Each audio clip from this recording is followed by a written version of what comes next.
कामदा एकादशी की कथा सुनिए बड़े ध्यान से। जय श्री कृष्ण। कामदा एकादशी की आज कथा। हम कामदा एकादशी की कथा कहेंगे। कामदा एकादशी जिसके करने से 1000 यज्ञ करने का पुण्य प्राप्त होता है। और सुनिए,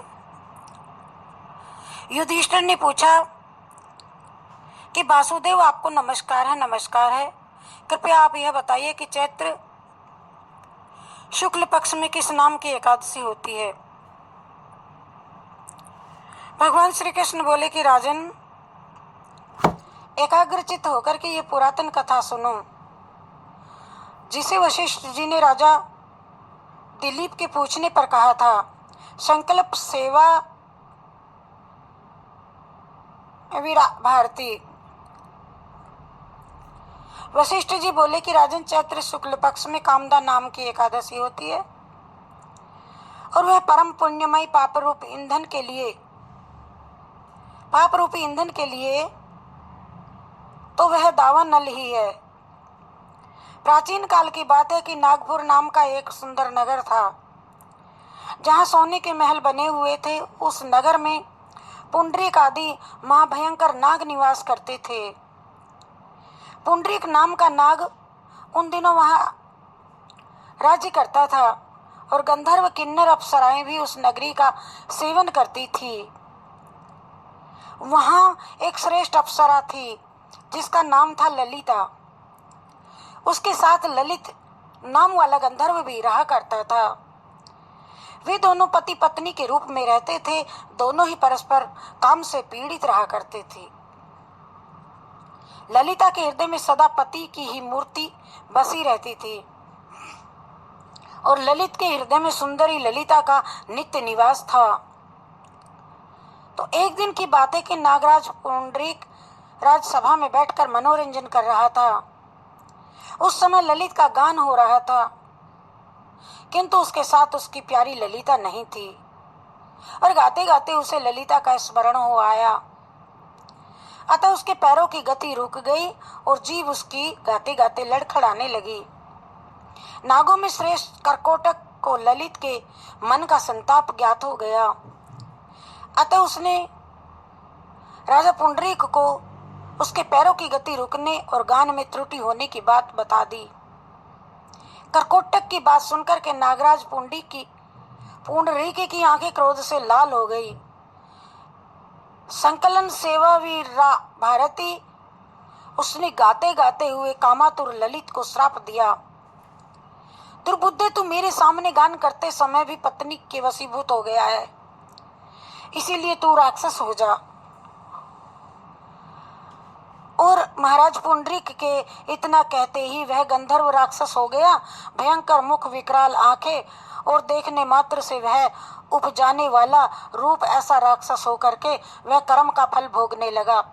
ललिता अपने पति की विकराल आकृति को देख मन ही मन बहन चिंतित हुई। वह तो बहुत चिंतित हुई। भारी दुख के से वह कष्ट पाने लगी।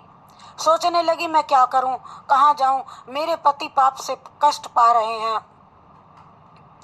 ललिता अपने पति की विकराल आकृति देख करके मन ही मन बहुत चिंतित हुई और भारी दुख कष्ट पाने लगी। सोचने लगी, क्या करूं, कहाँ जाऊं, इस पाप को कैसे दूर करूं। वह रोती हुई घने जंगल में पति के पीछे पीछे घूमने लगी। वन में उसे एक सुंदर आश्रम दिखाई दिया। वहां एक मुनि शांत बैठे हुए थे। किसी भी प्राणी के साथ उनका वैर विरोध नहीं था। संकलन सेवा रीवा भारती ललिता शीघ्रता के साथ वहां गई और मुनि को प्रणाम करके उनके साथ बैठ गई। शीघ्रता से पूछने लगी और फिर वहीं बैठी रही।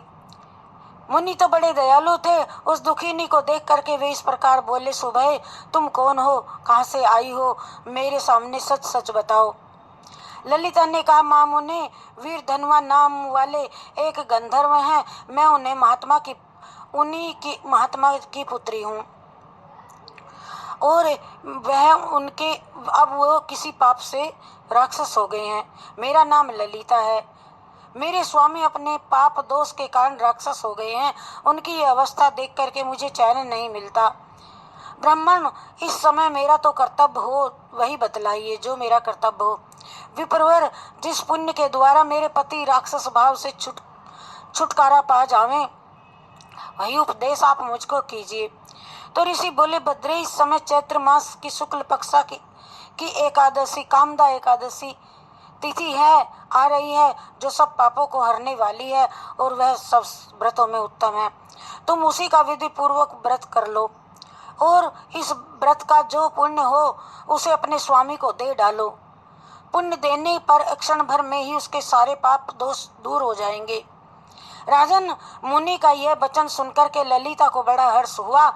उसने एकादशी को उपवास करके द्वादशी के दिन उन ब्रह्म ऋषि के समीप ही भगवान वासुदेव के श्री विग्रह के समक्ष अपने पति के उद्धार के लिए ये वचन कहा, मैंने जो ये कामदा व्रत एकादशी का व्रत उपवास किया है, उसके पुण्य के प्रभाव से मेरे पति राक्षस भाव से दूर हो जावे। वशिष्ठ जी कहते हैं कि ललिता का इतना कहते ही उसी क्षण ललित का पाप दूर हो गया। उसने दिव्य देह धारण कर लिया, राक्षस भाव उसका चला गया और पुण्य गंधर्व तत्व को प्राप्ति हो गई। संकलन सेवा विभारती। नप श्रेष्ठ, वे दोनों पति पत्नी कामदा के प्रभाव से पहले की उपेक्षा भी अधिक सुंदर रूप धारण करके विमान पर आरूढ़ हो करके अत्यंत शोभा पाने लगे। ये जान करके इस एकादशी के व्रत का यत्न पूर्वक पालन करना चाहिए। मैंने लोगों के हित के लिए तुम्हारे सामने ये व्रत का वर्णन किया है। कामदा एकादशी ब्रह्म हत्या आदि पापों तथा पिशाच तत्व आदि दोषों का भी नाश करने वाली है। हे राजन, इसके पढ़ने से सुनने से इसके वाजपेयी यज्ञ का फल प्राप्त होता है। हरे राम